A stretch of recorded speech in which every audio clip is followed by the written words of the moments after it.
Il est pile 7 heures à Bamako, vous êtes à l'écoute de la Radio Nationale du Mali, bienvenue aux informations.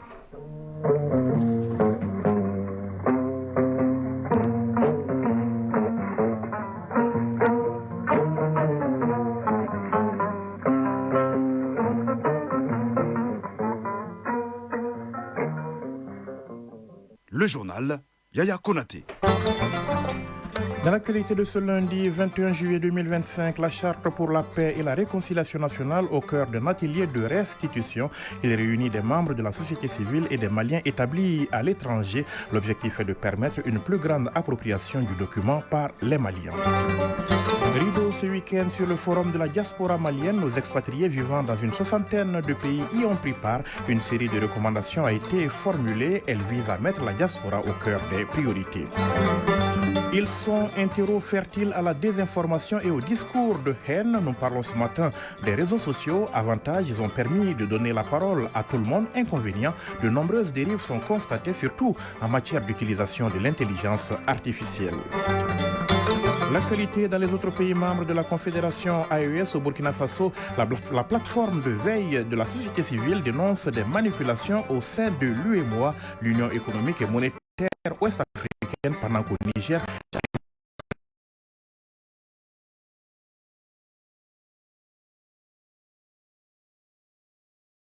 près de 2000 unités industrielles ont été fermées pour non-conformité et leurs produits retirés du marché. Décision motivée par la volonté de préserver la santé publique, d'assurer la qualité des produits consommés, de promouvoir une industrie responsable selon le ministère guinéen en charge du commerce. L'actualité des sports, l'USFAS championne du Mali de foot féminin. Les USFASiennes se sont imposées hier face à l'AS Mandé à la CAN féminine au Maroc. On joue demain les demi-finales. Elles opposeront le Nigeria à l'Afrique du Sud et le Ghana au Maroc.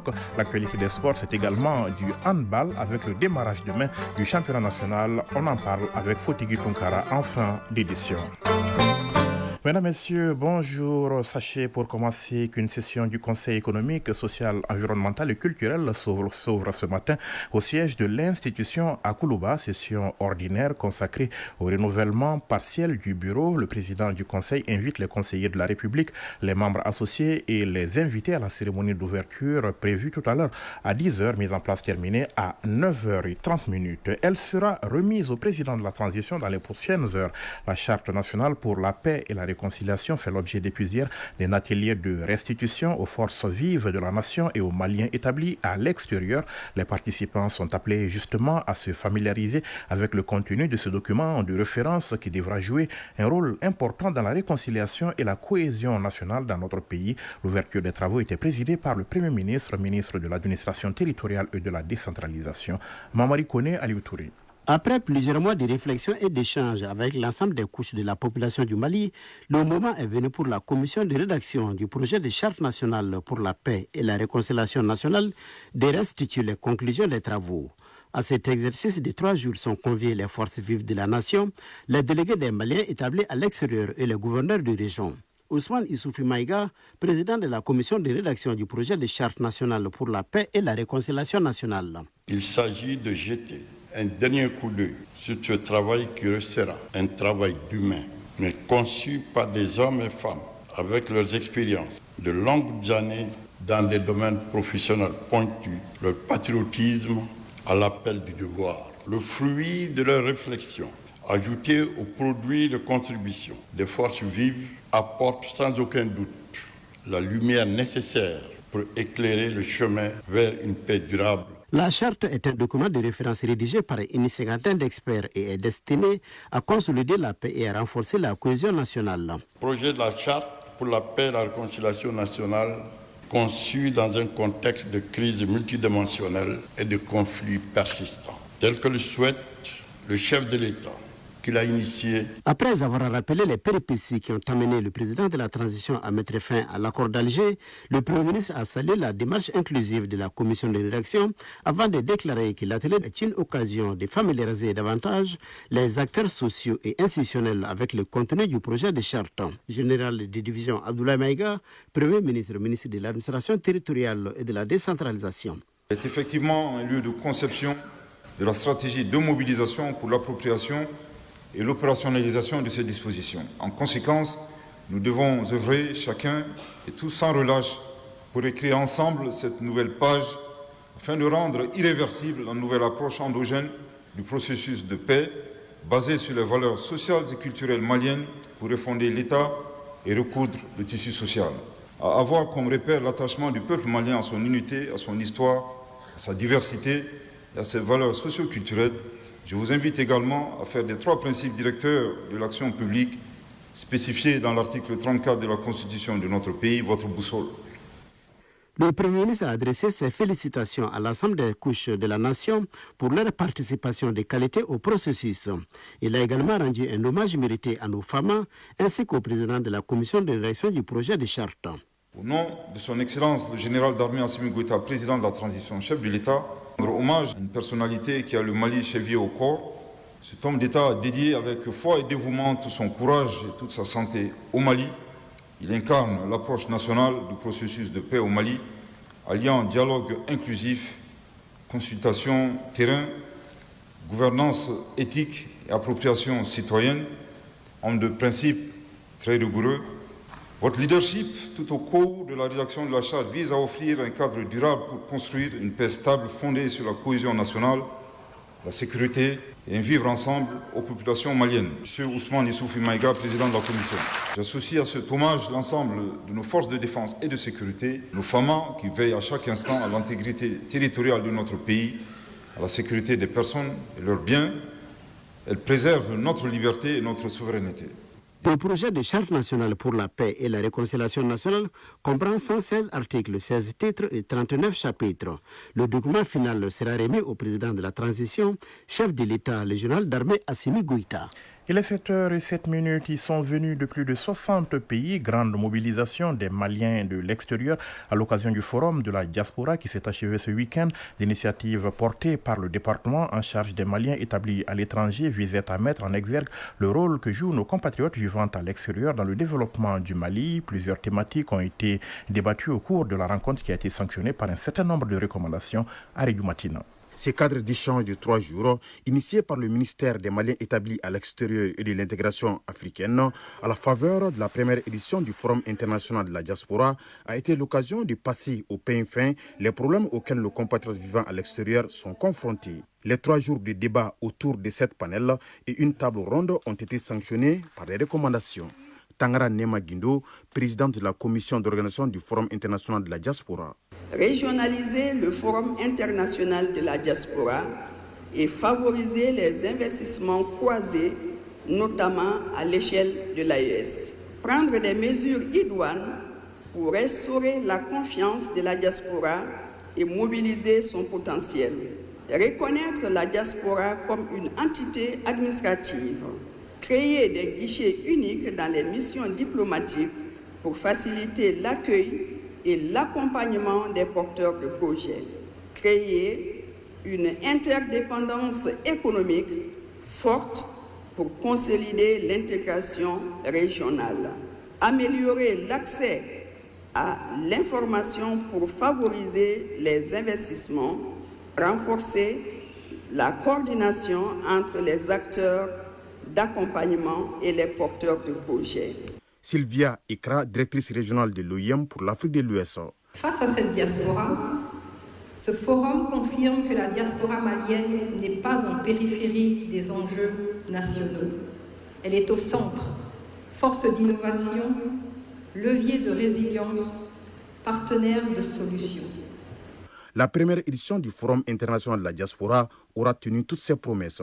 Moussa Ag Atayer, ministre des Maliens établis à l'extérieur et de l'intégration africaine. Saluer la forte mobilisation de notre diaspora, venue d'au moins 66 pays à travers le monde, ont irrigué les débats, ont fait des propositions, ont fait des recommandations. Je pense que nous avons consolidé la confiance entre l'État et sa diaspora. Reconnaissance envers le président de la transition, chef de l'État, son Excellence le général d'armée Assimi Goïta, pour avoir cru en nous et en cette proposition, en ce projet de forum. Et reconnaissance envers l'ensemble des membres du gouvernement.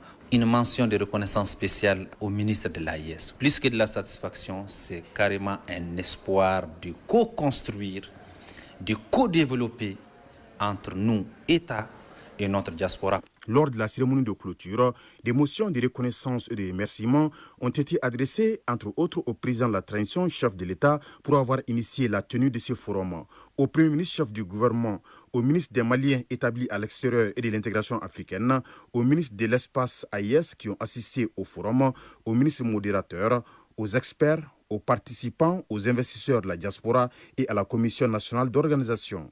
À travers ces forums, le ministère des Maliens établis à l'extérieur et de l'intégration africaine inscrit durablement ses actions dans la dynamique des refondations nationales en cours.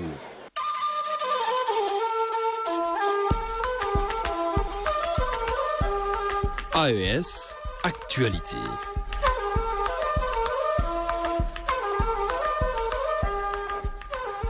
Un tour chez nos voisins, l'actualité dans les autres pays membres de la Confédération AES au Burkina Faso. La coordination nationale des associations de veille citoyenne dénonce des manipulations orchestrées par procuration pour mettre les pays de l'AES en marge de l'Union économique et monétaire ouest-africaine UEMOA. Ces organisations de la société civile appellent aussi les commerçants vendeurs d'engins à 2 roues motorisés à respecter la réglementation en vigueur dans le pays. C'était au cours d'un point de presse tenu à Ouagadougou. Mahamadi Ouedraogo donc de la radio nationale du Burkina Faso.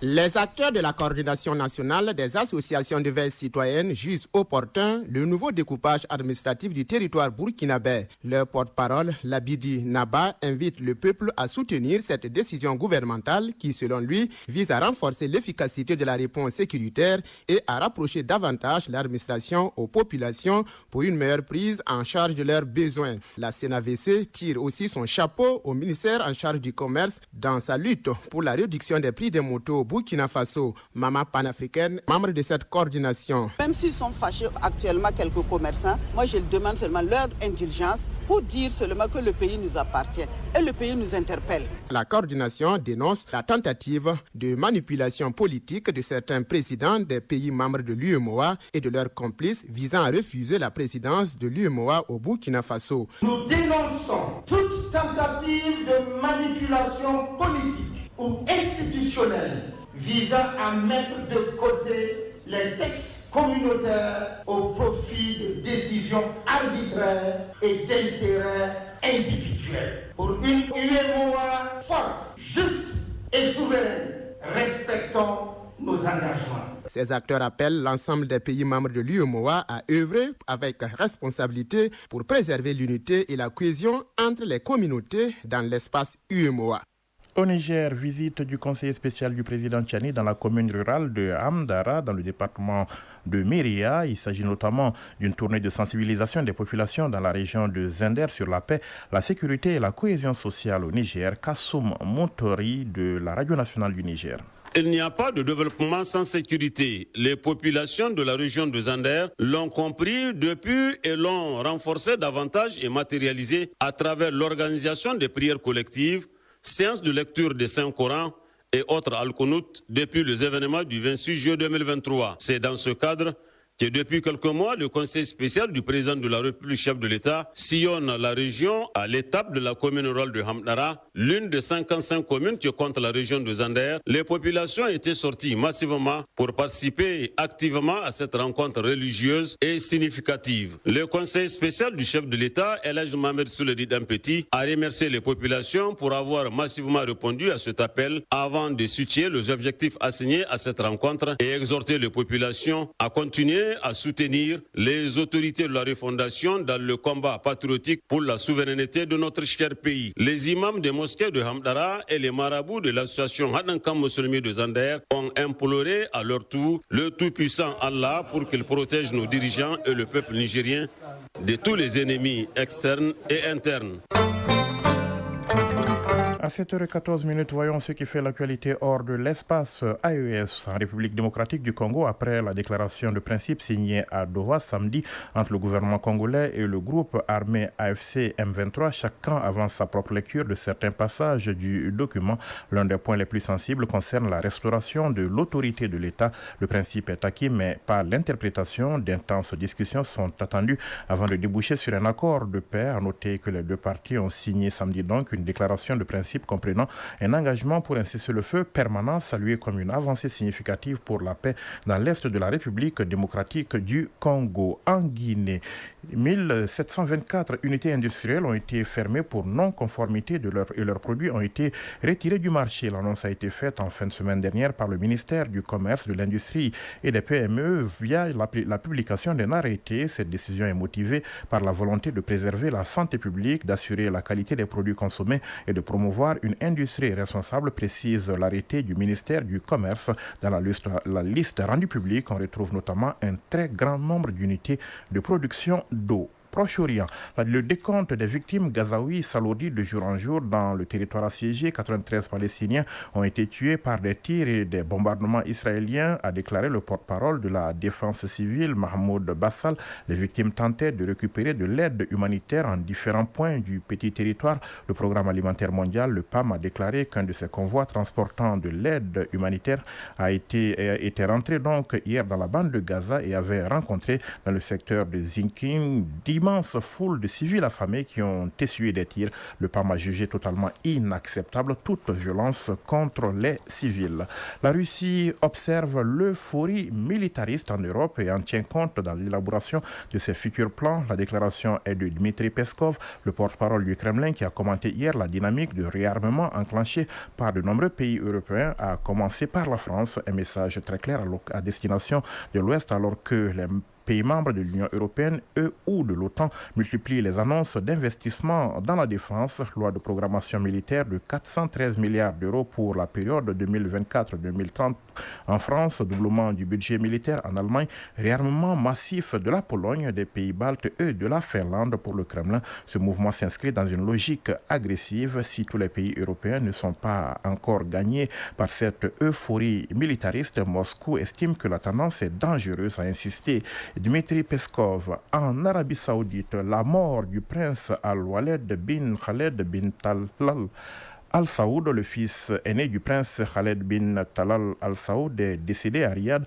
en Arabie Saoudite, à l'âge de 36 ans. Ce prince saoudien était resté dans le coma pendant 20 ans suite à un terrible accident de voiture à Londres. Il était connu sous le nom du prince endormi après avoir passé plus de 2 décennies inconscient suite à un accident catastrophique à 15 ans alors qu'il était inscrit comme cadet militaire à Londres. L'accident lui a causé de graves traumatismes crâniens et des hémorragies internes et malgré les soins médicaux d'urgence, il n'a jamais complètement repris connaissance.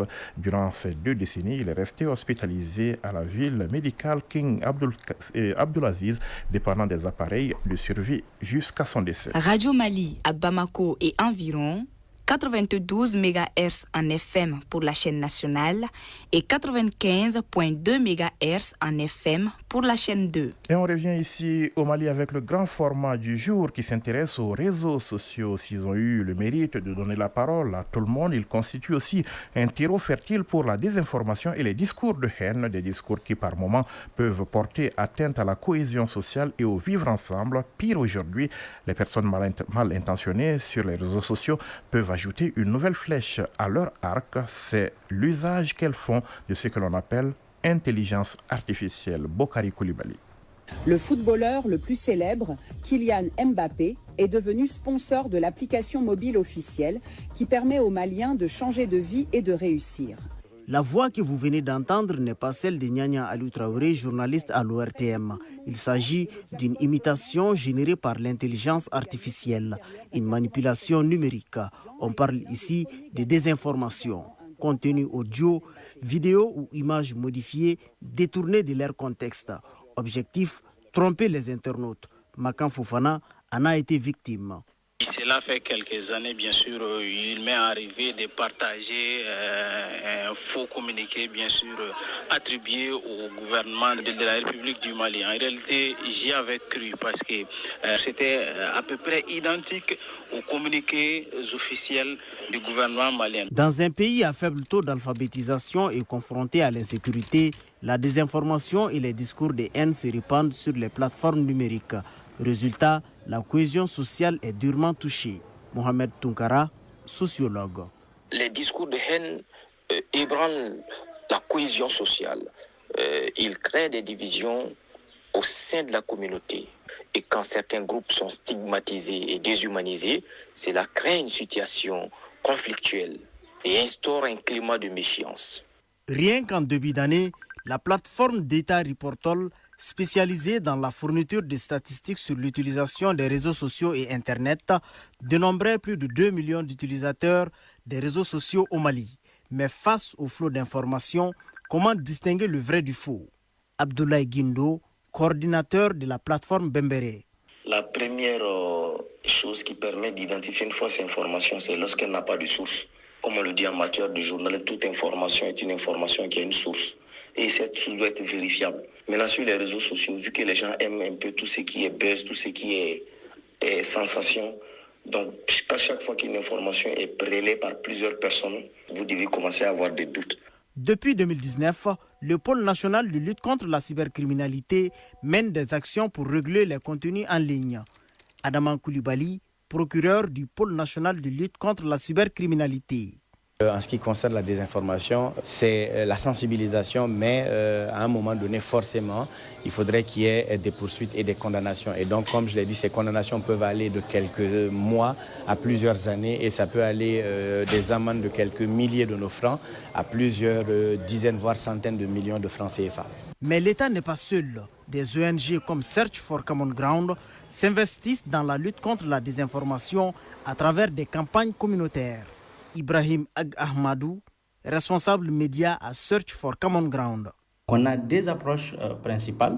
Une approche qu'on appelle l'alphabétisation numérique, où on travaille avec les écoles de journalisme, avec les jeunes, avec les femmes, mais aussi une approche qu'on appelle design governance, où on travaille avec les autorités comme la HAC. Nous essayons ensemble à ce que le média soit régulé. Pour contrer ces fléaux, citoyens, experts et institutions proposent des solutions. Mamadou Ba Didokba, utilisateur des réseaux sociaux. De ne pas se précipiter pour partager une information sans pour autant vérifier la source et la véracité de cette information.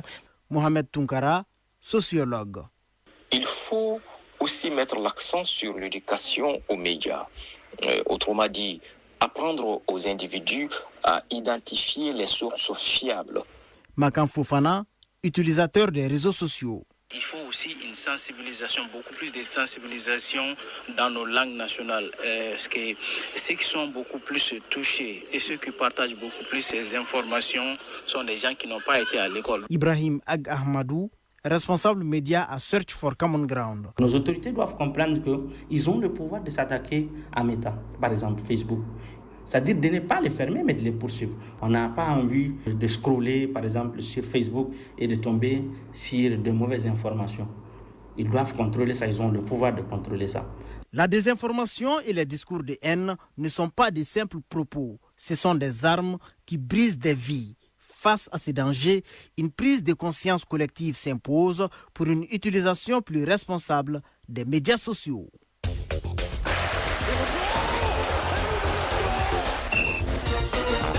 À 7h23, abordons à présent la page sport de ce journal en handball. Le championnat national démarre demain au stade du 26 mars de Yirimadio.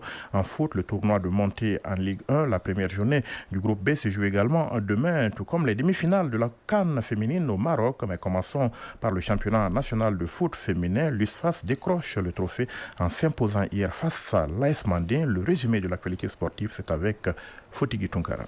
En football féminin, le championnat national du Mali a connu son épilogue hier avec le sacre de l'USFAS aux dépens de l'AS Mandé au compte de la 6e et dernière journée du Caridas hier. L'USFAS a battu l'AS Mandé par le score de 3-1 au stade Mamadou Konaté. Les USFASiennes décrochent ainsi le titre de championne du Mali au titre de la saison 2024-2025. Les militaires réalisent du coup le double coupe championnat après la finale de la Coupe du Mali remportée 1-0 dimanche le 29 juin dernier face aux Mandéka qui vivent finalement une saison blanche. Les détails avec Awa Kamisoko. Portés par l'ambition de réaliser le doublé, Coupe Championnat, les militaires de l'USFAS ont entamé cette dernière rencontre avec détermination et agressivité. Très vite, elles prennent le match à leur compte. À la 8e minute, Safiatou Keita ouvre le score à la suite d'une action collective bien menée. Elle revient à la charge à la 29e minute pour signer son doublé, mettant ainsi son équipe à l'abri. L'AS Mandé, déjà bousculé, encaisse un 3e but à la 33e minute suite à un malheureux but contre son camp de Mariam Samaki. Une erreur qui pèse lourd dans ce match déterminant.